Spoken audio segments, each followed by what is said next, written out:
Good morning student. जैव विविधता एवं वर्गीकरण के अंतर्गत पिछले कक्षा में हमने विटकर द्वारा प्रस्तुत 5 जगत वर्गीकरण के बारे में हमने अध्ययन किया था।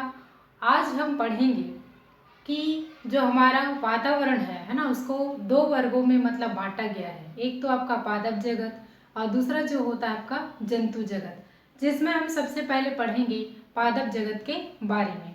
तो पादप जगत में हम है ना, एक जो पुष्पी जो पौधा जो होता है उसके आधार पर हम देखेंगे कि यह जो पुष्पी जो पौधे जो होते हैं वो कितने प्रकार के होते हैं।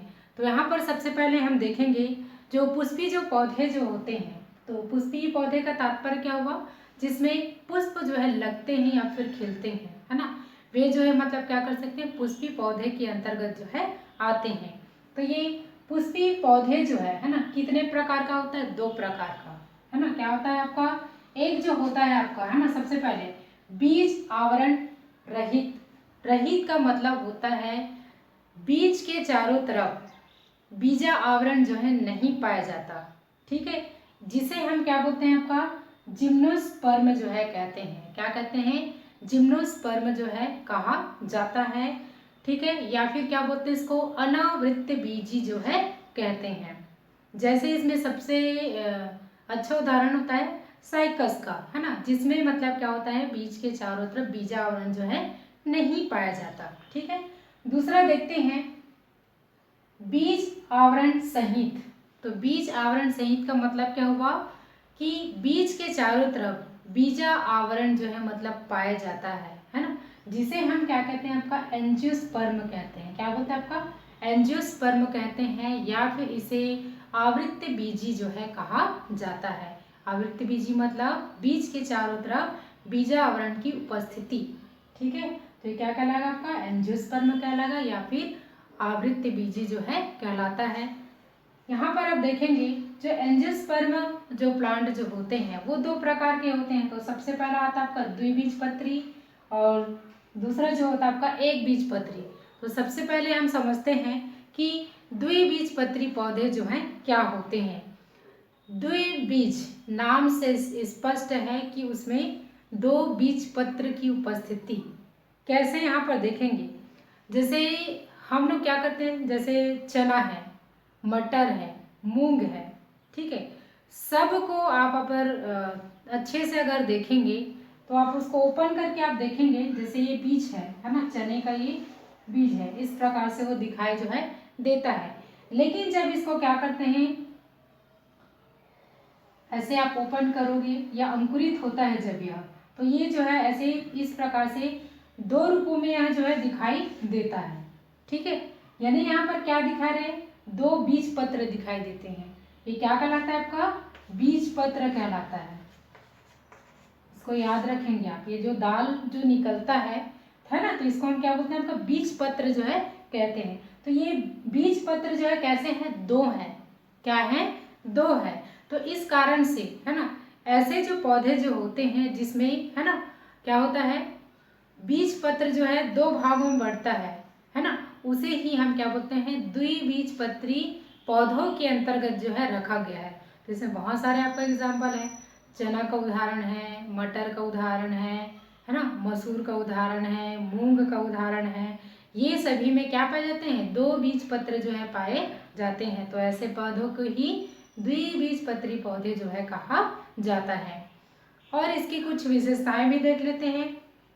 जो द्विबीजपत्री पौधे जो होते हैं है ना, इनकी जो जड़ें जो होती हैं वो कैसा होता है, आपका मूसला जड़ें होती हैं। कैसा होता है, आपका मूसला जड़ें। तो मूसला जड़ों का मतलब क्या होता है कि जो पौधे का जो मुख्य जड़ जो होता है, वो जो जड़ जो होता है मोटा होता है और भूमि की अधिक गहराइयों तक जाता है, और जिनसे प्राथमिक द्वितीयक और तृतीयक जड़ें जो हैं निकलती हैं। तो ऐसे जो जड़ें होती हैं उसको क्या कहते हैं, आपका मूसला जड़ जो है कहा जाता है। और इसकी दूसरी विशेषता, पत्तियों में जालिका व सिरा विन्यास पाया जाता है। अगर हम इनकी मतलब जो द्विबीजपत्री जो पौधे होते हैं उसके अगर हम क्या देखेंगे, पत्तियों का अगर विन्यास देखेंगे है ना, तो इसमें क्या होगा, जैसे ये आपका एक पत्ती हो गया है ना, पत्ती में आप देखेंगे कि एक मध्य सिरा होता है। क्या होता है आपका? मध्य सिरा होता है और इनसे ऐसे एक से अधिक सिराएं जो है निकली होती है, जो कि कैसा तो मोटा भी होता है। ठीक है, और इनके ऐसे बीच बीच में आप देखोगे तो ऐसे जाली के समान संरचना दिखाई देता है। जैसे इसको स्पष्ट आप पीपल की पत्ती में अच्छे से आप इसको समझ सकते हैं। तो द्विबीज पत्री पौधे होते हैं उसमें क्या होती है? मूसला जड़ें पाई जाती हैं और इसमें जो पत्तियों का जो विन्यास होता है वो कैसा होता है? जाली का व सिरा विन्यास जो है इसमें पाया जाता है। अब दूसरा हम देखते हैं एक बीज पत्री के बारे में। तो एक बीज पत्री के अंतर्गत में यहाँ पर क्या होगा? जो बीज पत्र जो होता है वो केवल क्या होता है? एक ही होता है। उसे हम क्या बोलते हैं? आपका एक बीज जो है कहा जाता है। और ऐसे जो पौधे होते हैं उसको एक बीज पत्री पौधे जो है कहा जाता है। जैसे इसके भी बहुत सारे उदाहरण हैं, जैसे कि आपका धान है, गेहूं है, जौ है, बाजरा है। ये सभी में आप लोग देखेंगे कि बीज जो है मतलब क्या होता है? एक ही होता है। ठीक है, यानी कि बीज पत्र जो होता है कैसा होता है? वो एक ही प्रकार का होता है, वह दो भागों में नहीं बढ़ता है ना। तो ऐसे जो बीज पत्र के जो पौधे हैं है ना, वो क्या कहलाते हैं? आपका एक बीज पत्री पौधे जो है कहलाते हैं। इसकी भी विशेषता आप लोग देखे होंगे, जैसे धान का फसल जब होता है तो धान का जो पौधा होता है उसको आप एक बार उखाड़ कर आप उसको अच्छे से आप अध्ययन कीजिए तो आप देखेंगे कि जो जड़ें जो होती हैं देखना, उसमें पतले पतले धागे के समान या रेशे के समान जो है दिखाई देता है। तो कहने का मतलब है चाहे वो मक्का हो, चाहे धान हो, है ना, चाहे वो गेहूं हो, इनकी जड़ों की आप स्पष्टता आप देखेंगे तो जड़ें कैसे होती है? रेशेदार होती हैं। छोटा छोटा धागे के समान संरचना जो है दिखाई देता है। तो ऐसे जो जड़ें जो होती हैं वो क्या कहलाता है? आपका रेशेदार जड़ें जो है कहलाती हैं, है ना। और इसमें क्या होते हैं? पत्तियों में, है ना, पत्तियों में क्या होता है? आपका समांतर सिरा विन्यास जो है मतलब पाया जाता है ना।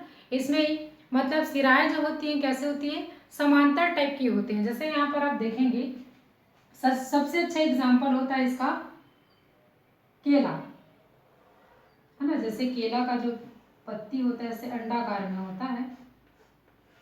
ठीक है, तो एक पत्ती के मध्य में, है ना, एक मुख्य सिरा बस होता है। ये क्या है? आपका मुख्य सिरा बस है। अब यहाँ से देखेंगे अन्य जो सिराएं जो होती है एक दूसरे के समांतर, ये आपका पत्र फलक है, ये वाला और ये वाला क्या है? आपका पत्र फलक होता है। तो ये जो सिराएं जो होती हैं पहले फलक में और उसके समांतर में ऐसे इस प्रकार से मतलब क्या होते हैं? जो संपूर्ण जो सिराएं जो होती हैं पत्र फलक के दोनों ओर एक दूसरे के आमने सामने यह जो है क्या होती है? निकलती हैं। तो ये था आपका क्या?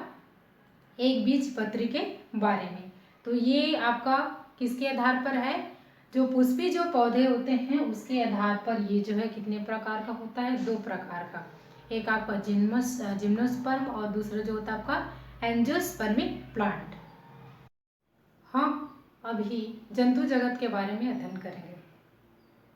अगला हमारा विषय है जंतु जगत के बारे में।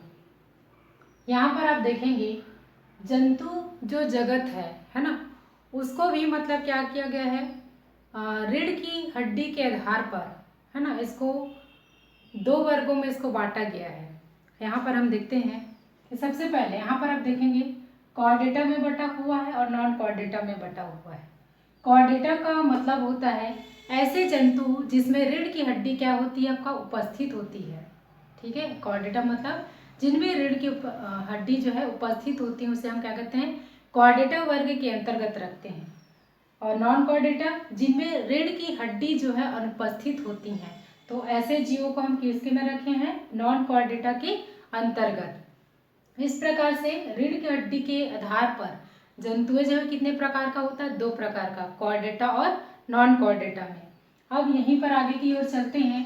ये जो कॉर्डेटा जो वर्ग है, ठीक है, ये जो है दो भागों में बटा है। कितने भागों में बटा? ये दो भागों में बटा हुआ है। तो पहला जो है आपका त्वचा पर बाल और दूसरा त्वचा पर बाल जो है नहीं होता। तो यहाँ पर देखेंगे कि बहुत सारे जीव जंतु मतलब हमारे आसपास जो है मौजूद हैं। जैसे कि अपना त्वचा पर बाल, इसमें सबसे पहले आता है आपका स्तनधारी जीव। स्तनधारी जीव में जैसे आपका मनुष्य है, शेर है, बिल्ली है ना, गाय है, चमगादड़ है, ये सभी जो है किसके अंतर्गत आते हैं? आपका स्तनधारी जीवों के अंतर्गत जो है आते हैं, जिनके शरीर पर क्या होता है, बाल जो है उपस्थित होता है। दूसरा, त्वचा पर बाल नहीं होना, है ना। तो इसमें आपका आते हैं आपका मत्स्य वर्ग है, और आपका उभयचर वर्ग है, सरीसृप वर्ग है ना, पक्षी वर्ग है। इन सभी के शरीर के ऊपर में क्या होते हैं, बाल जो है नहीं पाए जाते हैं। ठीक है, तो इस प्रकार से जो कॉर्डेटा जो होता है, इसको त्वचा पर बाल और त्वचा पर बाल नहीं पाए जाते, ये दो वर्गों में इसको बांटा गया है। ठीक है, तो त्वचा पर बाल किसमें पाया जाता है, स्तनधारी जीवों में, और जिनमें बाल जो है नहीं पाए जाते वो कौन कौन से संवर्ग हैं, मतलब वर्ग हैं, मत्स्य वर्ग है, उभयचर वर्ग है ना, आपका सरीसृप वर्ग है और पक्षी वर्ग है। ठीक है, अब आगे हम चलते हैं। त्वचा पर बाल जो है ना, नहीं पाए जाते, ये जो है फिर से कितने भागों में बटा है, दो भागों में बटा हुआ है। तो पहला यहाँ पर आप देखेंगे शरीर पर पंख की उपस्थिति, और यहाँ पर दूसरा शरीर पर पंख जो है नहीं पाया जाता या अनुपस्थित जो है होता है। तो यहाँ पर आप देखेंगे जैसे आपका पक्षी है, मैना है, तोता है ना, कौवा है, इन सभी में आपका क्या पाए जाते हैं, आपका पंख पाए जाते हैं। क्या पाए जाते हैं, पंख पाए जाते हैं। ठीक है, और यहाँ पर देखना शरीर पर पंख जो है नहीं होता, इसके लिए आपका उदाहरण जो होता है आपका जैसे मत्स्य वर्ग है ना, सरीसृप वर्ग है ना, या फिर उभयचर वर्ग। इन तीनों वर्गों में क्या होता है, शरीर पर क्या नहीं पाया जाता, पंख जो है नहीं पाया जाता है। ठीक है, अब देखना शरीर पर पंख जो है नहीं पाया जाता, इसके आधार पर भी ये कितने भागों में बटा है, दो भागों में बटा है। तो पहला जो होता है त्वचा पर ही नमी युक्त, और दूसरा नमी युक्त त्वचा का अभाव। तो सबसे पहले हम देखते हैं त्वचा नमी युक्त का होना। इसके लिए क्या होता है, जो मत्स्य वर्ग है और उभयचर जो प्राणी जो होते हैं वो कैसे होते हैं, आपका इसकी जो त्वचा जो होती है नमी युक्त होती है। कैसा होता है, नमी युक्त होता है ना। जैसे मत्स्य वर्ग है उसमें मछली जो होता है उसमें क्या होता है, छोटे छोटे उसमें सल्क पाए जाते हैं। ठीक है, और जो उभयचर जो प्राणी जो होते हैं उनके शरीर में छोटे छोटे मतलब छिद्र पाए जाते हैं, है ना, रोम, मतलब उसमें क्या होता है, वायु या फिर जो जल जो रहता है ना शरीर से बाहर मतलब आते रहता है ना, इससे मतलब वो जो है क्या होता है, नमी युक्त होते हैं। या फिर ये हम ये कह सकते हैं कि ये जो है क्या होता है, आपका जलीय प्राणी होते हैं, जिनके कारण इसका शरीर कैसा होता है, आपका नमी युक्त होता है। अब देखते हैं नमी युक्त त्वचा का अभाव वाले, इसमें आता है आपका सरीसृप वर्ग, जैसे आपका छिपकली है, सांप है, कछुआ है। इनकी जो बाहरी त्वचा को आप अच्छे से आप देखेंगे तो इनका शरीर जैसा कैसा होता है, आपका शुष्क होता है ना, उसमें नमी जो है नहीं होता है, कठोर होता है। कछुआ का देख लेना, ऊपर वाली भाग जो रहता है ना, वो जो है क्या होता है, आपका बहुत ही कठोर होता है। ठीक है, यानी कि नमी युक्त जो है नहीं होता है। अब देखते हैं ये जो नमी युक्त जो त्वचा पाए जाने वाले जो जीव है ना, ये भी जो है कितने प्रकार का होता है, दो प्रकार का होता है। तो यहाँ पर देखते हैं शरीर पर सल्क की उपस्थिति के आधार पर, और दूसरा शरीर पर सल्क जो है नहीं पाया जाता इसके आधार पर। तो आप लोग देखेंगे मत्स्य वर्ग है ना, जो मत्स्य वर्ग जो होता है जिसमें जितने भी प्रकार की मछलियाँ हो, चाहे आपका रोहू हो, कतला हो, है ना, इन सभी के शरीर में आप देखना छोटे छोटे इसमें क्या होते हैं, संरचनाएं जो है पाई जाती है, जो कि क्या कहलाता है, आपका सल्क जो है कहलाता है। ठीक है, तो ये जो इनके शरीर पर पूरा क्या पाया जाता है, आपका सल्क युक्त होता है। यहाँ पर दूसरा शरीर पर सल्क जो है नहीं होता, इसके लिए हम कह सकते हैं आपका जो उभयचर जो प्राणी है, मेढक है, मेढक का टोड है ना, वो जो है मतलब क्या होता है, इनका शरीर जो है कैसा होता है, आपका इसमें सल्क जो है नहीं पाया जाता है। ठीक है, तो इस प्रकार से ये था आपका जंतु जगत के बारे में। ठीक है, तो जंतु जगत को मुख्य रूप से रीढ़ की हड्डी के आधार पर दो वर्गों में बांटा है, एक आपका कॉर्डेटा और दूसरा जो होता है आपका नॉन कॉर्डेटा में मतलब बांटा गया है। धन्यवाद।